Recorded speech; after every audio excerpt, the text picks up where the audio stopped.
Are you looking for a way to level up your English? Have you tried reading, but you always get bored or find it too hard? Then you should try to listen to this story. Chapter 1. Beginning. In 1825, I was 10 years old. My father and mother were dead.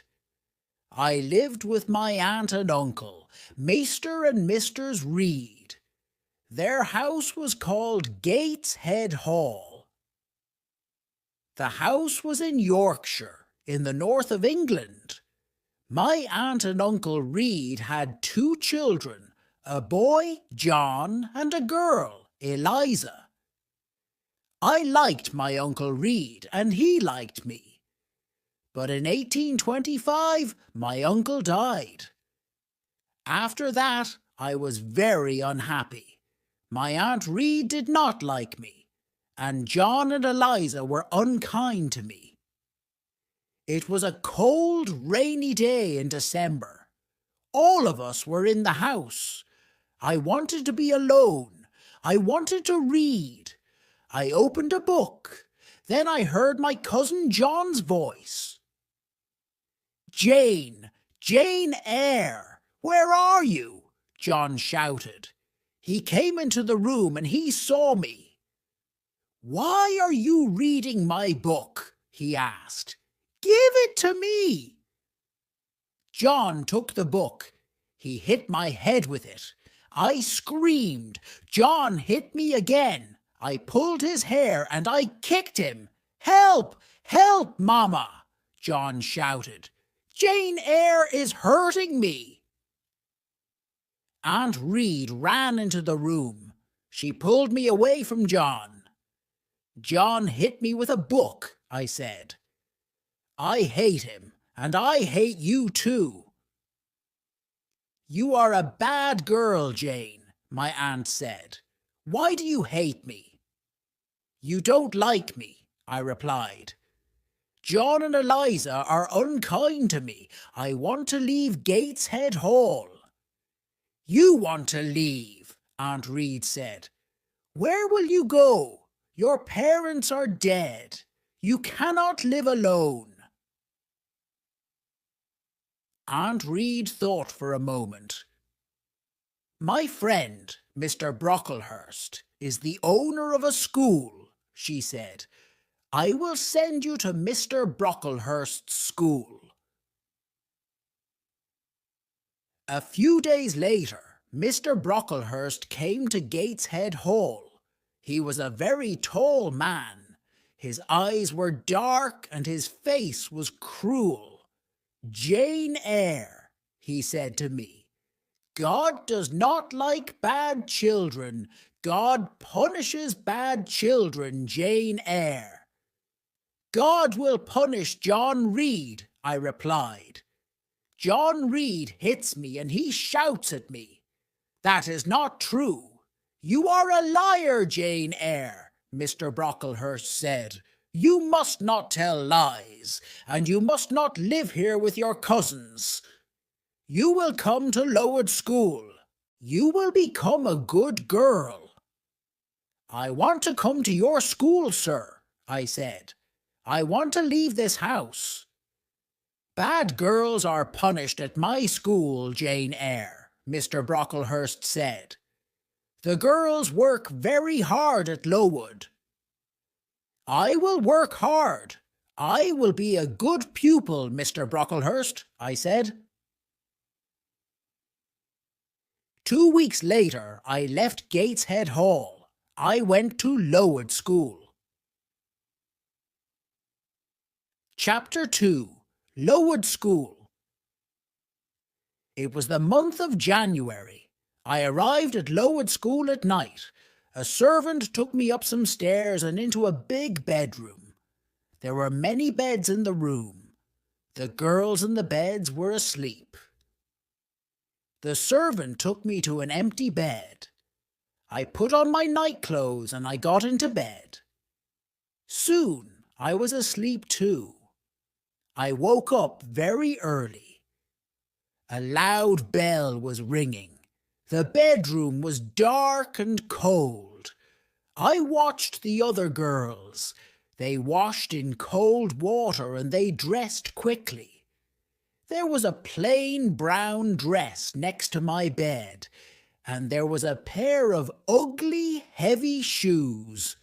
I washed quickly. Then I put on my new clothes. I was very hungry. I followed the other girls down the stairs. We sat down at long tables in a large dining room. Our food was terrible. "The food is bad again," one of the girls said. "Stand up," a teacher shouted. "Don't talk." We stood up. We did not speak. We walked into a big schoolroom and we sat down. There were about 80 girls in the schoolroom, and there were 4 classes. The oldest girls were in the 4th class. I was in the 1st class. 4 teachers came into the room and we began our lessons. The lessons were not interesting.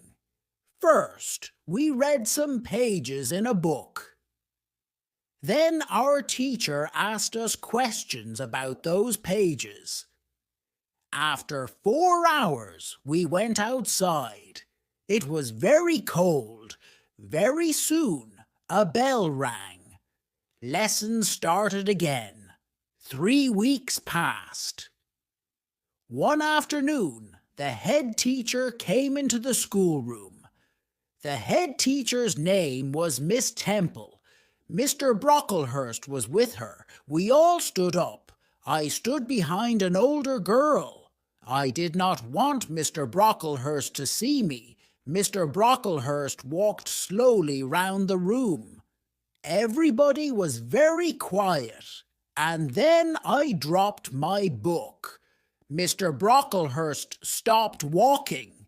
He looked at me. "Ah, the new girl," he said. "Come here, Jane Eyre." Then he pointed at 2 of the older girls. "You 2 girls, put Jane Eyre on that high chair," he said. "Look at Jane Eyre, everybody," Mr. Brocklehurst said. "This child is bad. She is a liar. She will be punished. Miss Temple, teachers, girls, do not talk to this child." Then he spoke to me again. "Jane Eyre, you must stand on that chair for 2 hours, he said. "You're a bad girl." That evening I cried and cried, but Miss Temple was kind to me. "You are a good pupil, Jane," she said, "and you are not a bad girl. I am your friend, Jane." "Thank you, Miss Temple," I said. Lowood School was in an unhealthy place. The buildings were wet and cold.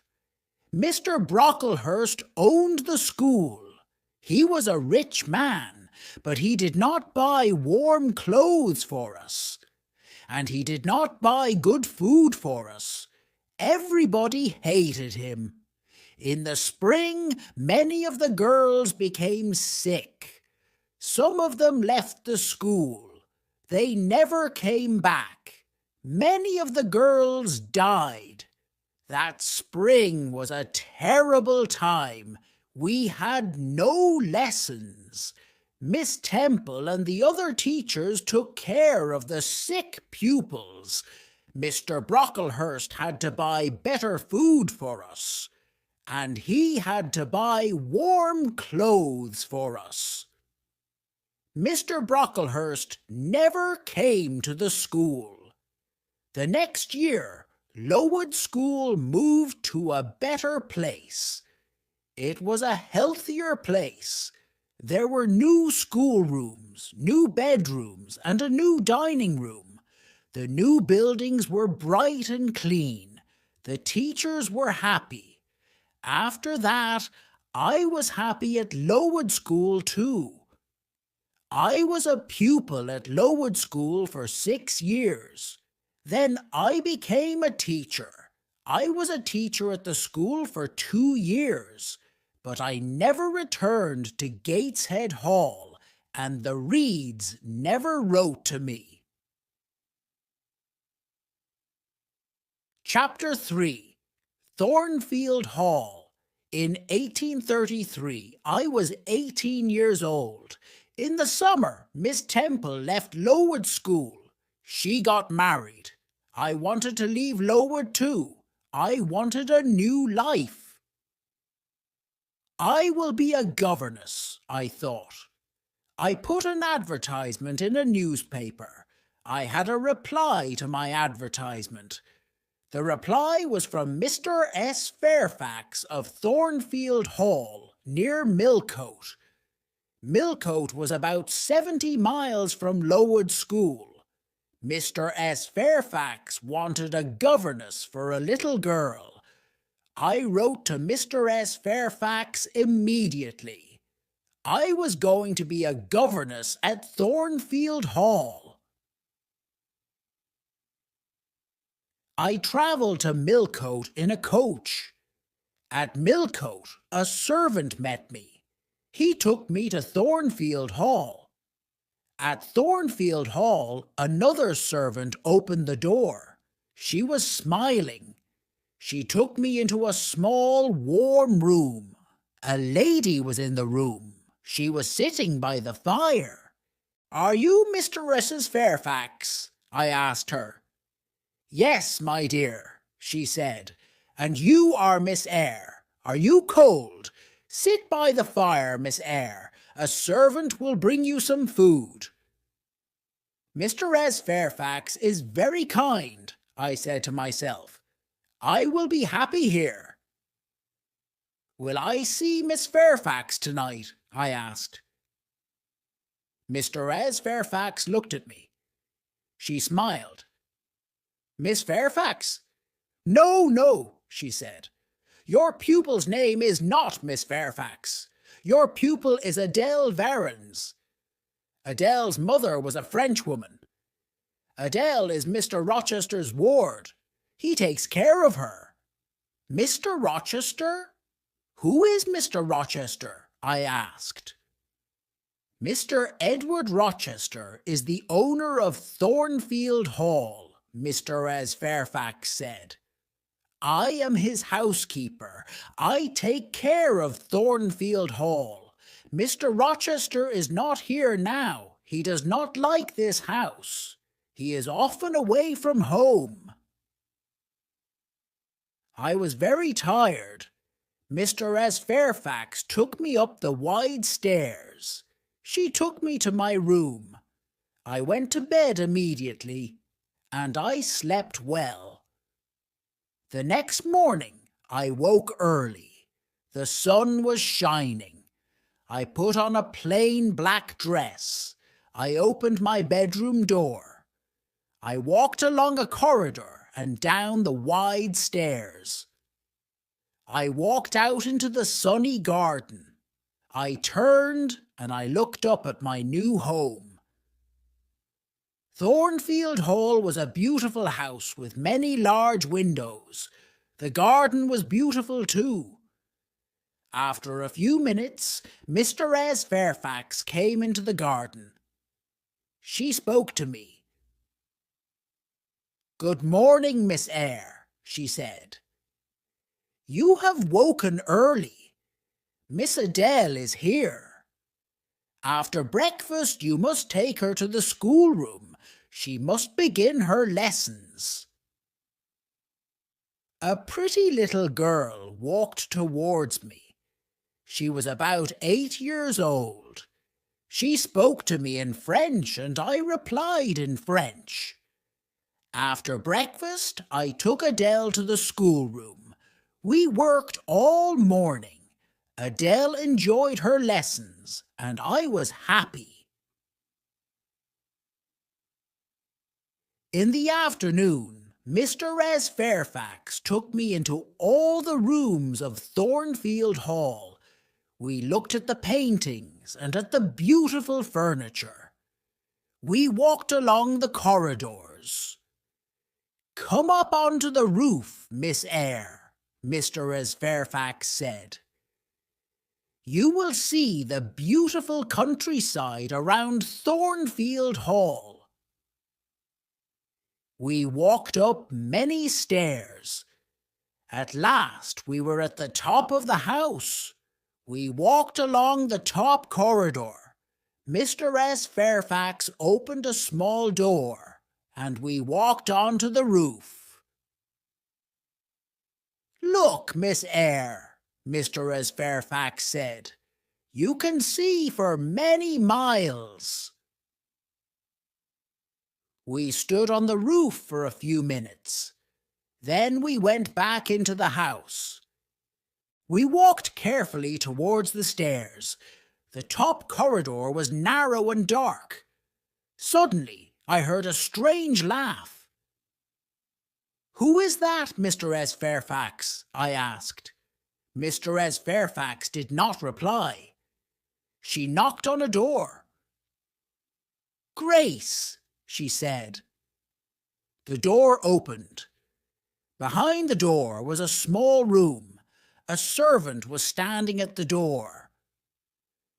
"Be quiet, Grace, please," Mr. S. Fairfax said. The woman looked at Mr. S. Fairfax. Then she closed the door. "That was Grace Poole," Mr. S. Fairfax said. "She works up here. Sometimes she laughs and talks with the other servants. Don't worry about Grace. Please come downstairs now, Miss Eyre." Chapter 4. Mr. Rochester.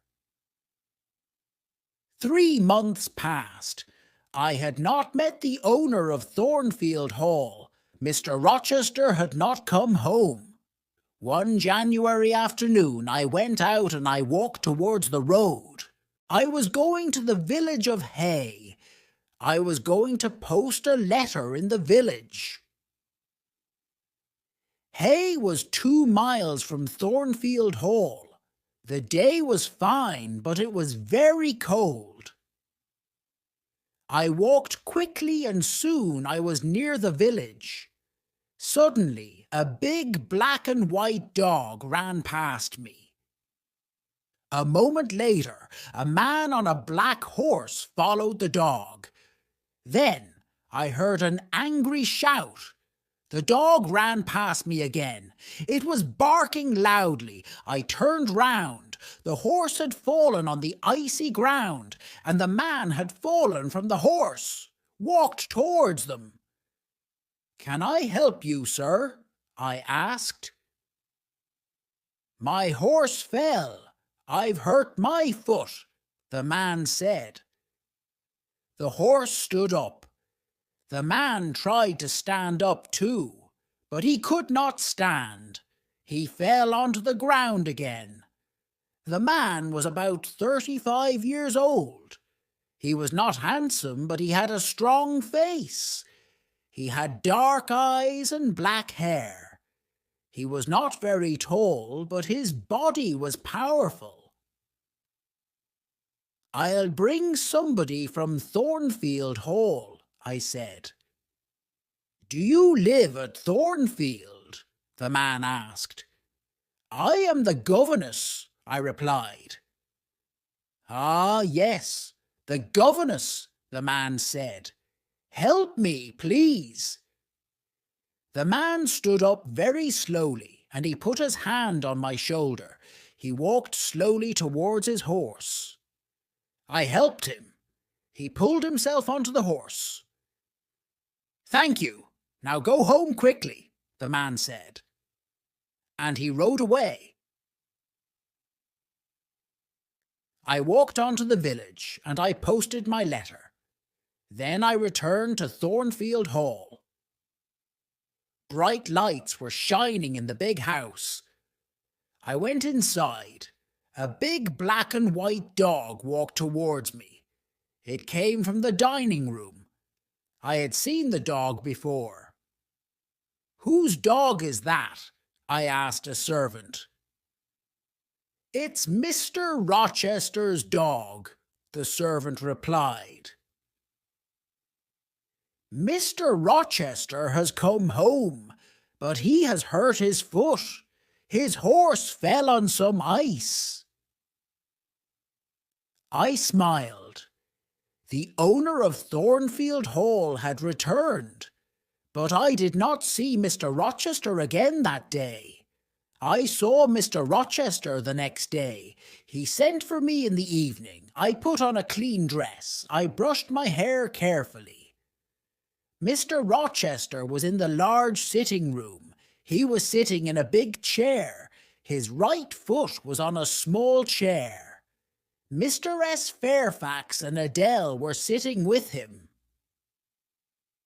"Sit by the fire, Miss Eyre," he said. "Where have you come from?" "From Lowood School," I replied. "I was there for 8 years. 8 years, Mr. Rochester said. "That is a long time. Who are your parents?" "I have no parents, sir," I answered. "They are dead." "But where is your home, Miss Eyre?" Mr. Rochester asked.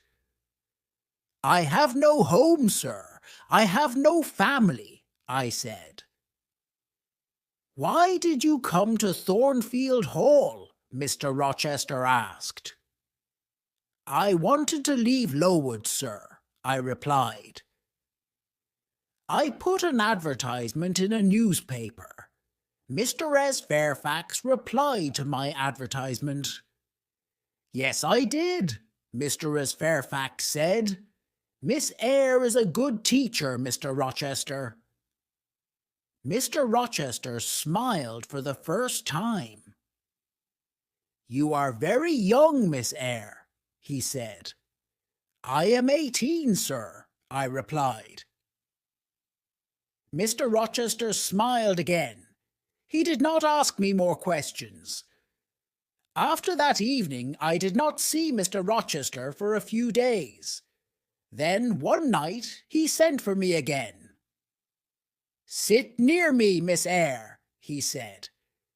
"Mr. Fairfax will talk to Adele." I sat down quietly, but I did not speak. The fire was very bright. I saw Mr. Rochester's face clearly. I saw his large dark eyes. He was smiling. He was happy. After a minute, Mr. Rochester spoke. "Miss Eyre," he said, "you are looking at me very carefully. Am I a handsome man?" "No, sir," I said. "You speak the truth, Miss Eyre," Mr. Rochester said. "Look at me again. Am I a kind man?" "No, sir," one said again. "You are smiling now, but you are not always kind." "That is true," Mr. Rochester replied. "I have had a difficult life. I have met bad people. I have been a bad person myself. Now Thornfield Hall is my home. But I hate this house. You are very young, Miss Eyre. You cannot understand me." "You are right. I don't understand you, sir," I said. I stood up. "Where are you going?" Mr. Rochester asked. "It is late. Adele must go to bed," I said. "Are you frightened of me, Miss Eyre?" Mr. Rochester asked. "No, sir," I replied. "But you say strange things, sir." Mr. Rochester smiled. "Take Adele to her bedroom now, Miss Eyre," he said. "We will talk again tomorrow." After that night, we talked together many times. Mr. Rochester was an interesting man, but he was a strange man too. I often thought about him. Why does Mr. Rochester hate Thornfield? I asked myself. Thornfield Hall is a beautiful place, but Mr. Rochester is not happy.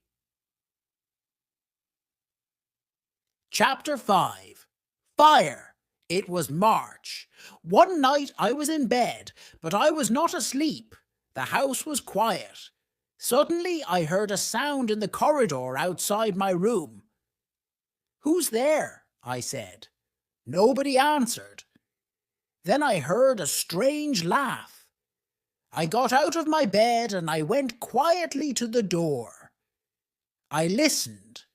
I heard another sound. Somebody was walking up the stairs to the top corridor. Then I heard somebody close a door. "Was that Grace Poole?" I said to myself. Yes, it was Grace. Why was she laughing? And why is she walking in the house at night? Is she mad?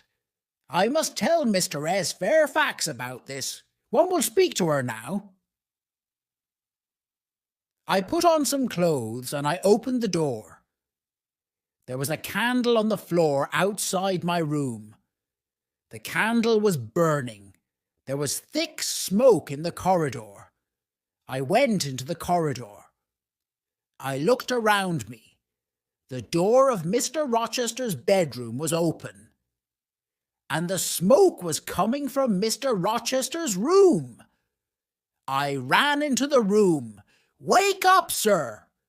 "What happened, Jane?" "There was a fire, sir. Grace Poole tried to kill you." I sat in a chair by the window. Time passed. At last, Mr. Rochester returned. "Please don't worry, Jane," he said.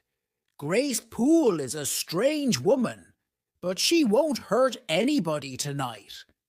I stood up. "Good night, sir," I said. Mr. Rochester held my hand. He looked at me and he smiled. "Thank you, my dear friend," he said. "You saved my life tonight, Jane." "Good night, sir," I said again. I went back to my bed. I was very tired, but at first I could not sleep. Suddenly I understood something. I loved Mr. Rochester. He had smiled at me. He had held my hand. Did he love me? I did not know, but I thought about Mr. Rochester for a long time. I did not see Mr. Rochester the next day. He did not send for me. In the evening I went down to Mr. S. Fairfax's sitting room. The housekeeper was looking out of the window. "The weather has been good today," Mr. S. Fairfax said. Mr. Rochester had a good day for his journey. "His journey? Where has he gone?" I asked. I was surprised. "He has gone to Ingram Park," Mr. Fairfax replied. "Mr. Rochester will stay there for a week or more. He has many friends. All his friends will be at Ingram Park this week." "Will there be any ladies at Ingram Park?" one asked. "Yes," Mr. S. Fairfax said. "There will be many ladies there. Miss Blanche Ingram will be there. Mr. Rochester has known her for many years." "Is Miss Ingram beautiful?" I asked. "She is very beautiful," Mr. S. Fairfax said. "Will Mr. Rochester marry her?" I asked. Mr. S. Fairfax smiled. "I don't know, Miss Eyre," she replied. "I don't know." I was very unhappy. I went up to my bedroom. I looked in my mirror. "Jane Eyre," I said to myself, "you are not pretty, and you are poor. Mr. Rochester will never marry you. He will marry Miss Blanche Ingram. She is a rich lady. You are a poor governess. Forget Mr. Rochester, Jane Eyre. Forget him. Chapter 6. Guests at Thornfield Hall. 2 weeks later, a letter arrived for Mr. S. Fairfax. Mr. Rochester will return on Thursday, Mr. S. Fairfax said. Some of his friends will come here with him. There will be many guests at Thornfield Hall. On Thursday evening, Mr. S. Fairfax, Adele and I were in Adele's bedroom. Mr. S. Fairfax was looking out of the window. The guests are arriving now. Mr. S. Fairfax said. I went to the window and I looked out. There were 3 carriages. 2 people were riding horses. Mr. Rochester was riding his big black horse. A beautiful young woman was riding a white horse. Mr. S. Fairfax pointed to the young woman.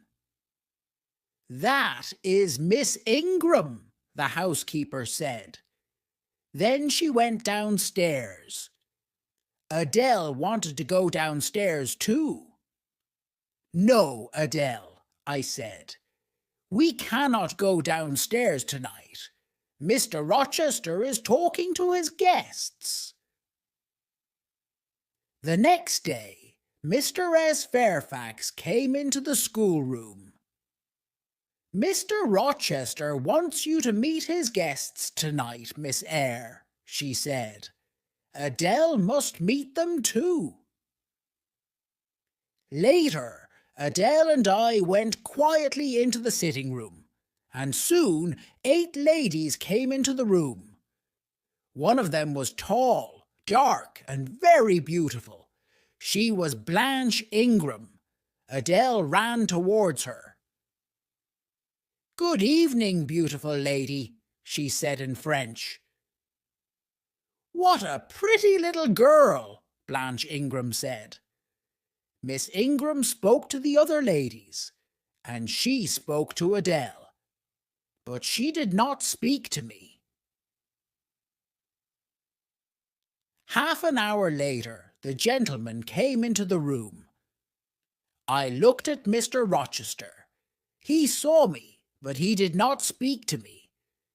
Miss Ingram pointed at Adele. Why doesn't this little girl live at a school, Mr. Rochester? She asked. Adele learns her lessons at home, Mr. Rochester replied. She has a governess. Oh, yes. That small woman by the window, Miss Ingram said. I had many governesses. I hated all of them. They were all ugly and stupid. Later, Miss Ingram and Mr. Rochester sang some songs together. Mr. Rochester had a fine voice. I listened to the songs. Then I left the room. Mr. Rochester followed me. What is wrong, Jane? He asked. Nothing is wrong, sir, I said. But I am tired. I am going to my room. Good night, sir. You are tired, and you are unhappy too, Mr. Rochester replied. There are tears in your eyes. Rest now, Jane. But please come and meet my guests tomorrow evening. Don't forget, Jane. The guests stayed at Thornfield Hall for 2 weeks. Every evening I went to the sitting room with Adele. Nobody spoke to me. Mr. Rochester and Miss Ingram were always together. One afternoon, Mr. Rochester went to Millcote. He returned late in the evening. I met him at the front door. Another guest has arrived, sir, I told him. His name is Mr. Mason. He has come from the West Indies. Suddenly, Mr. Rochester's face was pale. He held my hand tightly. Mason, the West Indies. Mason, he said. "Are you ill, sir?" I asked. "Jane, my little friend, I've had a shock," he said. "Bring me a glass of wine, please." I went quickly to the dining room. I returned with a glass of wine, and I gave it to Mr. Rochester. "What are my guests doing?" he asked. "They are eating and laughing, sir," I replied. "Mr. Mason is talking to the other guests. One day they will all hate me," Mr. Rochester said. "Now go into the dining room again. Tell Mason to meet me in the library." I gave Mr. Mason the message. Then I went to my bedroom. I got into my bed. Later, I heard Mr. Rochester coming up the stairs with Mr. Mason. They were laughing and talking.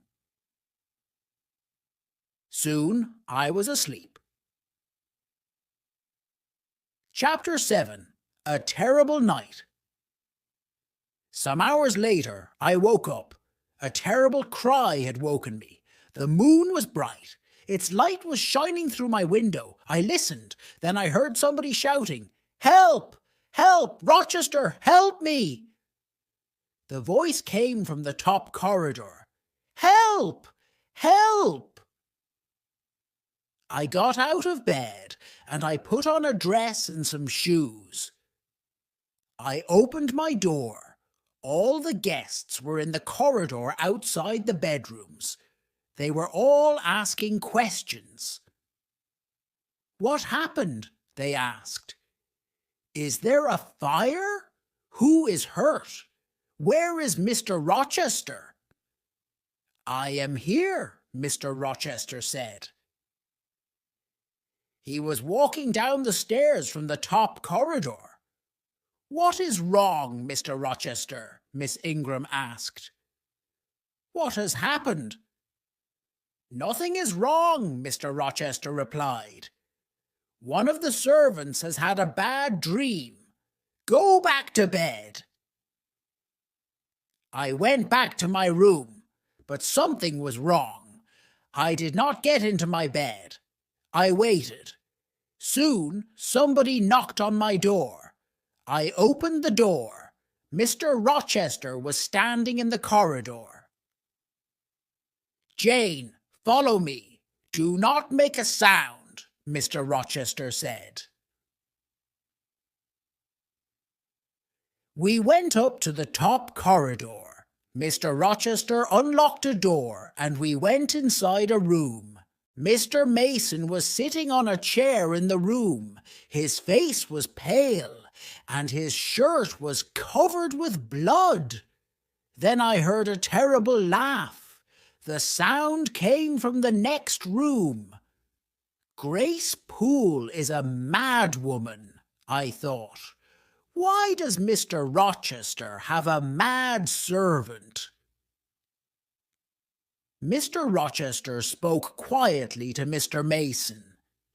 "I am going to bring a doctor, Richard," he said. Then he spoke to me. "Stay here, Jane. Wash Mr. Mason's arm, but do not speak to him." Mr. Rochester left the room. I washed Mr. Mason's arm. We waited for Mr. Rochester and the doctor. Mr. Mason did not speak to me, and I did not speak to him. After 2 hours, Mr. Rochester returned. The doctor was with him. The doctor looked at Mr. Mason's arm. "She bit me," Mr. Mason said. "I came up here. I wanted to see her. I wanted to help her, but she bit me." "Be quiet now, Richard," Mr. Rochester said quickly. The doctor put a bandage on Mr. Mason's arm. Mr. Rochester put Mr. Mason's coat round the injured man's shoulders. Then he spoke to me again. Run downstairs, Jane. Unlock the small door at the side of the house, he said. We will follow you. I went quickly downstairs and I opened the door. Outside the door, a servant was waiting with a carriage. Mr. Mason and the doctor came out of the house. They got into the carriage. Then Mr. Rochester came out of the house too. Mr. Mason spoke to him through the window of the carriage. Help her. Be kind to her, Rochester, he said. Yes, I will, Mason, Mr. Rochester said. The servant drove the carriage away. Will you walk in the garden with me, Jane? Mr. Rochester asked. I do not want to sleep now. Yes, I will, sir, I said. Soon it was morning. The birds were beginning to sing. The flowers had a sweet smell. It has been a strange night, Jane, Mr. Rochester said. Were you frightened? I am frightened of Grace Poole, I said. She will hurt you one day. I am stronger than she is. She will not hurt me, Mr. Rochester said. He looked at me for a few moments. Are you my friend, Jane? He asked me. Yes, sir. I will be your friend forever, one replied. Thank you, my dear, Mr. Rochester said. I have made mistakes. Now I want to be happy. That is not wrong, is it, Jane? He stopped speaking for a minute. Then he said, Go into the house. I'll talk to you tomorrow. But the next day I had a letter from Gateshead Hall, my Aunt Reed's house. The letter was from my cousin Eliza. I started the journey to my Aunt Reed's house immediately. I arrived there the next day. My Aunt Reed was very, very ill. She could not move, and she did not speak to me. I wanted to return to Thornfield Hall. I wanted to see Mr. Rochester. But Eliza wanted me to stay at Gateshead Hall. After 3 weeks, my aunt spoke to me at last. She spoke very slowly. Are you Jane Eyre? She asked. Yes, Aunt Reed. I am Jane Eyre, I replied. There is a letter for you, Aunt Reed said. It is in my desk. Call Eliza, please. She will get the letter. Eliza came into the room. She opened the desk and she gave me a letter. Read the letter, Jane, my aunt said. The letter had come from Madeira, but it was 3 years old. I answered that letter, Aunt Reed said. I hated you, Jane. I did not want you to have your uncle's money. I wrote to John Eyre. I wrote, Jane Eyre is dead. She died at Lowood School. I am sorry, Jane. I was wrong. Mr. Reed died that night. I left Gateshead Hall a few days later. I took my uncle's letter with me. Mr. Rochester met me at Thornfield Hall. Welcome back to my house, he said. This is your home, Jane. Thank you, sir, I said. I am very happy here. Mr. Rochester's guests had left. No other visitors came to Thornfield Hall. Every day Mr. Rochester and I talked together, and every day I loved him more. Chapter 8. In the garden in June, the weather was hot. One evening I walked into the garden. Mr. Rochester was there too. "Do you like this house, Jane?" he asked. "Yes, sir," I replied. "Soon Adele will go to live at a school, Jane," he said.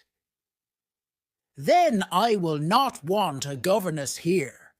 Will you be sad then, Jane? Will you leave Thornfield Hall?" "Leave?" I said quickly. "Must I leave Thornfield?" "My dear," Mr. Rochester stopped. He was silent for a moment. Then he said, "I am going to be married soon." "Oh, sir," I said, "then I must go far away from Thornfield, far away from you, sir." I started to cry. "I will always remember you, Jane," Mr. Rochester said. "Will you forget me?" "No, sir," I replied. "I will never forget you. I don't want to leave Thornfield, sir. One don't want to leave you." "Don't leave, Jane," Mr. Rochester said. "Stay here." He smiled at me. "I must not stay here, sir," I said. "You are going to marry Miss Ingram. I am poor. I do not have a pretty face, but I have a heart. It is a loving heart, sir." "Jane, I am not going to marry Miss Ingram," Mr. Rochester said. "She is rich. She is beautiful. You are poor. You are not beautiful, but I want to marry you. Will you marry me, Jane?" For a moment I could not speak. At last I asked, "Do you love me, sir?" "I do," he replied. "Then, sir, I will marry you," I said. And Mr. Rochester kissed me. "My dearest Jane," he said, "nothing can stop our marriage now. We will be married in a month, Jane." We kissed again.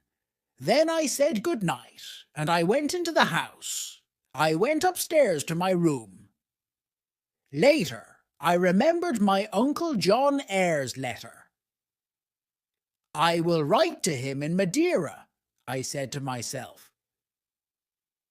"I will tell him about my marriage to Mr. Rochester. I am very happy. My uncle will be happy too." 4 weeks passed. Mr. Rochester was going to buy me many beautiful things. He was going to give me many presents, but I did not want these things. "No, Edward," I said. "I am not beautiful. I don't want beautiful things. I want you, Edward." It was the month of July. 2 days before our wedding day, Mr. Rochester went away. "I will return tomorrow," he said. "I love you, Jane." That night I went to my bedroom early. My wedding dress and my wedding veil were in my room. I looked at them. "In 2 days I will be Jane Rochester," I said to myself. Then I went to bed. But I did not sleep well. The next day Mr. Rochester returned. He looked at me carefully. "What is wrong, Jane?" he asked. "Your face is pale. Are you frightened?" "I had a very strange dream last night," I said. "It was a dream about this house. But in my dream, Thornfield Hall had no roof. The walls were burnt. They were black. In my dream, I tried to find you, but you were not in the house."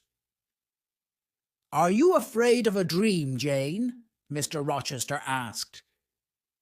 "No, Edward," I replied. "But I woke up from my dream. There was a woman in my room. She was tall and heavy. She had long black hair. The woman was holding a candle, I said. She put the candle by my mirror. She put my wedding veil over her head, and she looked in the mirror. Then I saw her face. It was a strange, terrible face, Edward, I said. Suddenly, the woman tore my veil into 2 pieces. She threw the pieces on the floor. What happened next? Mr. Rochester asked. The woman held her candle near my face, I replied. She looked at me and she laughed. Then she went away. This happened in your dream, Jane, Mr. Rochester said. It did not happen in my dream, Edward, I said. This morning my wedding veil was on the floor of my room. It was torn. It was in 2 pieces. But the woman did not hurt you, Jane, Mr. Rochester said. Sleep in Adele's room tonight, my dear. You will have no more bad dreams. Chapter 9. Mr. Rochester's Wife. It was our wedding day. We were going to be married in a church near Thornfield Hall. After the marriage, we were going to travel to London. I got up early. I put on my wedding dress and I went downstairs. Mr. Rochester was waiting for me. At 8 o'clock, we walked together to the church. The clergyman was standing by the door of the church. There were 2 other people inside the church, 2 men. They were sitting in a dark corner.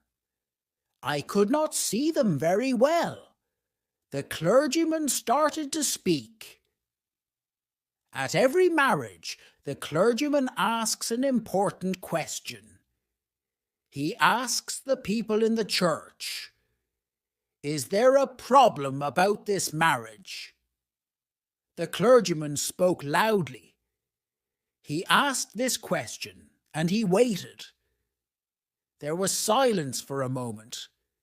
And then one of the men in the dark corner stood up. He spoke loudly. "There is a problem. These 2 people must not be married," he said. "There is not a problem," Mr. Rochester said to the clergyman. "Please go on with the marriage." "No, I cannot go on with the marriage," the clergyman replied. He spoke to the man in the corner. "What is the problem, sir?" he asked. Mr. Rochester turned and looked at the man. "Who are you? What do you know about me?" he asked angrily. "My name is Briggs, sir. I am a lawyer," the man replied. "I know many things about you. 15 years ago, you were married in the West Indies.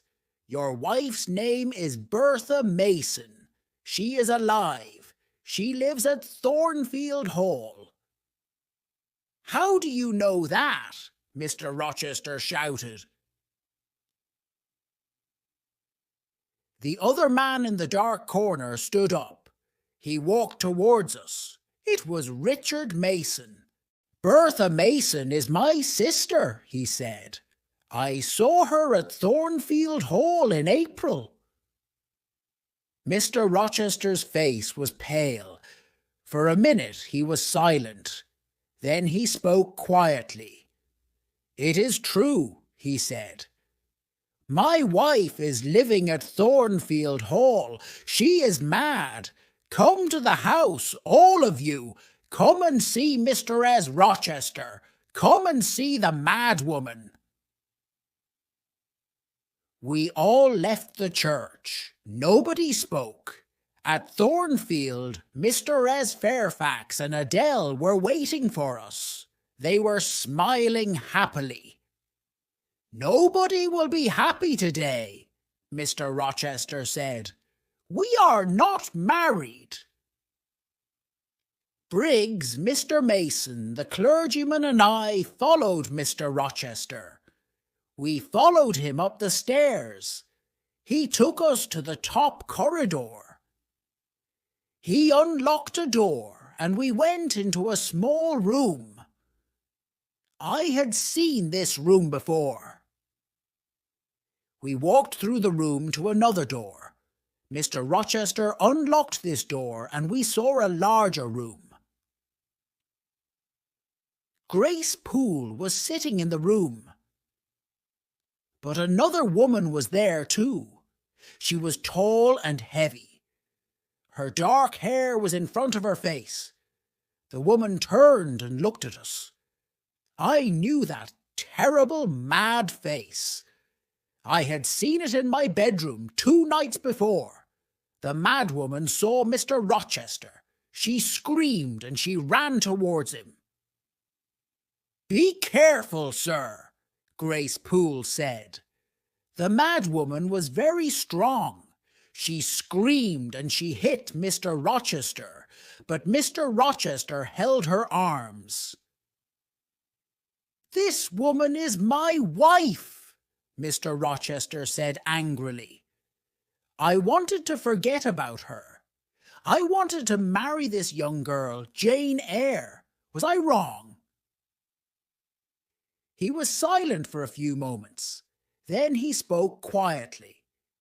"Yes, I was wrong," he said. "I love Jane Eyre. But I was wrong. Now go, all of you. I must take care of my mad wife." I went slowly downstairs. Mr. Briggs, the lawyer, spoke to me. "I am sorry for you, Miss Eyre," he said. "You did nothing wrong. Your uncle, John Eyre, is sorry for you too. He read your letter, and then he met Richard Mason in Madeira. Your uncle is dying, Miss Eyre. He could not come to England. He sent me here. He wanted me to stop this marriage." I did not answer. I went to my room and I locked the door. I took off my wedding dress. I put on a plain black dress. I lay down on my bed. I am Jane Eyre today, I thought. I will be Jane Eyre tomorrow. I will never be Jane Rochester. I must leave Thornfield Hall. I must never see Mr. Rochester again. My life here is finished. Many hours later, I got off the bed. I unlocked my door. Mr. Rochester was waiting outside my room. "You are unhappy, Jane," he said. "I am very, very sorry. Jane, we will leave Thornfield. We will go to another country. We will be happy again." "I cannot be your wife. I cannot live with you," I said. "I must leave you, Edward." "Listen, Jane," Mr. Rochester said. "My father wanted me to marry Bertha Mason. Her family was very rich. I married her. My father was happy. But I was not happy. Bertha was mad, and she was a bad woman. Nobody told me about her. She was married to me, but she met other men. She was drunk every day. She tried to kill me many times.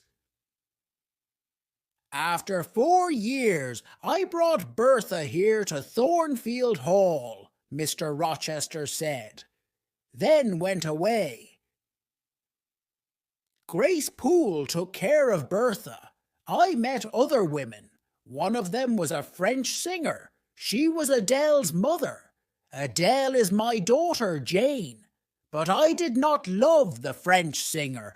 I did not love anybody. I came home to Thornfield Hall. Then you came here and I loved you. I will always love you. Please stay with me, Jane. No, Edward, I said. I am going away. We will be unhappy, but we must not be together. Goodbye, Edward.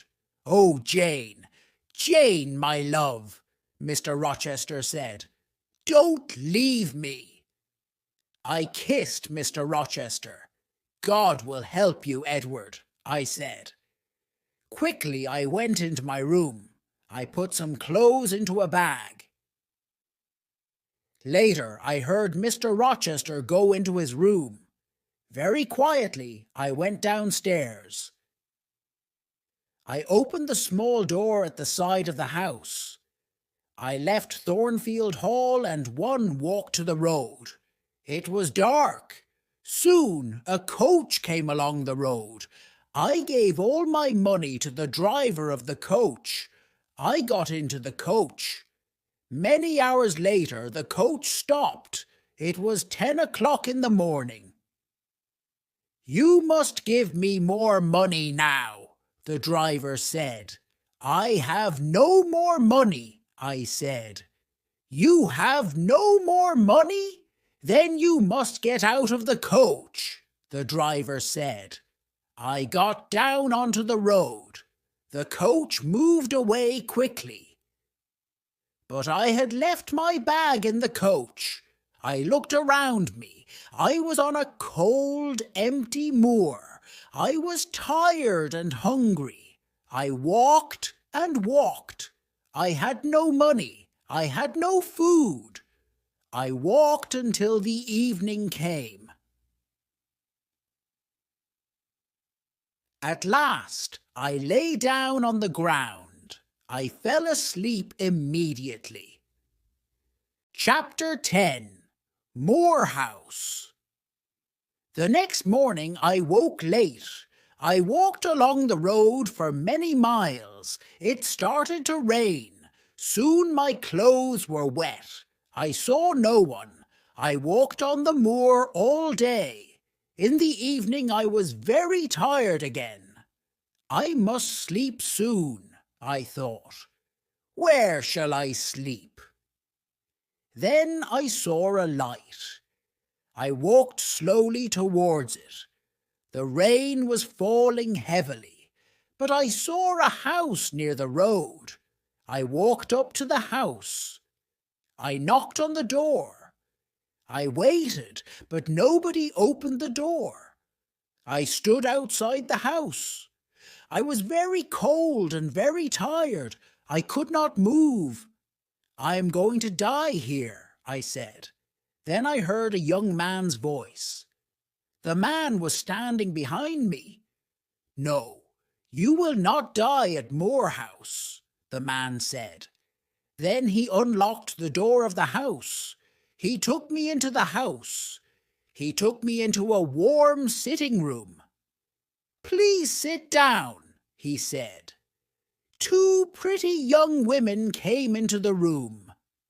Give this poor woman some food, Diana, the young man said. Give her some dry clothes, Mary. Then he spoke to me again. My name is St. John Rivers, he said. These are my sisters, Diana and Mary. What is your name, young woman? My name is Jane Elliot, I said. I closed my eyes. Jane is very tired, Diana said. She must go to bed now. I stayed in bed at Moor House for 3 days. Diana and Mary Rivers were governesses. They were staying at Moor House for a few days. St. John, their brother, was a clergyman. They were very kind to me. Soon we were good friends. One day, St. John asked me about my life. I was a governess too, I told him. And I told him about Lowood School. But I did not tell him about Thornfield Hall. I did not tell him about Mr. Rochester. I want to work, St. John, I said. Will you help me? I have a plan, St. John said. A few miles from here there is a village. Many of the girls in the village cannot read or write. I am going to pay for a girls' school in the village, but I must find a teacher for these girls. I will teach them, St. John, I said. Good, he said. There will be a small house next to the school. You will live there. 3 days later, a letter arrived for St. John. Diana, Mary, our Uncle John is dead, he told his sisters. But we will not have any of his money. He gave the letter to his sisters. They read it. Uncle John was our mother's brother, Diana told me. He was very rich, but he has given all his money to another niece. We do not know her. Soon I went to live in the village. I lived in the house next to the school. Every day I taught the girls. My pupils worked hard, but I was not happy. Every day I thought about Edward Rochester. Does he think about me? I asked myself. 4 months passed. One day, St. John Rivers came to my house. He was holding a letter. He was worried. What is wrong? I asked. I want to ask you 3 questions, Jane, he replied. Is your name Jane Elliot? Do you have another name? Do you know Jane Eyre? I looked at him for a moment. I did not speak. I have some news for Jane Eyre, St. John said. Jane Eyre was a pupil at Lowood School, and she was a teacher there. Then she was a governess at Thornfield Hall, the home of Mr. Edward Rochester. How do you know this? I asked. What do you know about Mr. Rochester? How is he?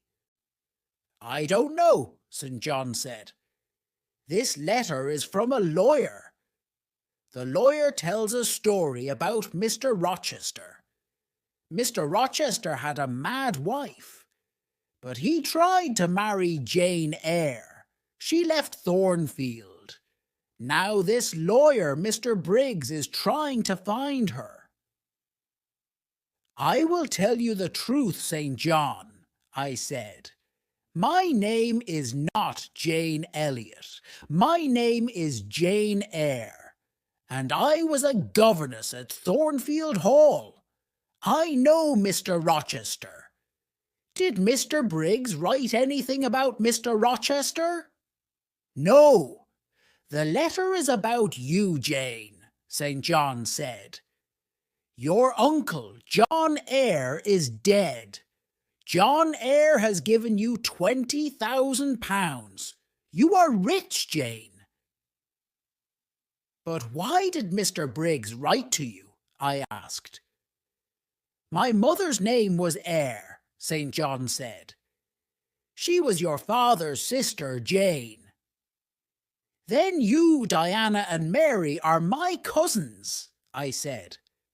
I thought carefully for a moment. Write to Diana and Mary, I said. They must come home. I will give all of you some of Uncle John's money. The next day I wrote to Mr. Briggs. I gave St. John, Diana and Mary £5,000 each. I wrote to Mr. S. Fairfax too, but she did not reply. 6 months passed. I heard nothing from Thornfield Hall. I heard nothing about Mr. Rochester. Then one day I was walking on the moor. Suddenly I heard a voice.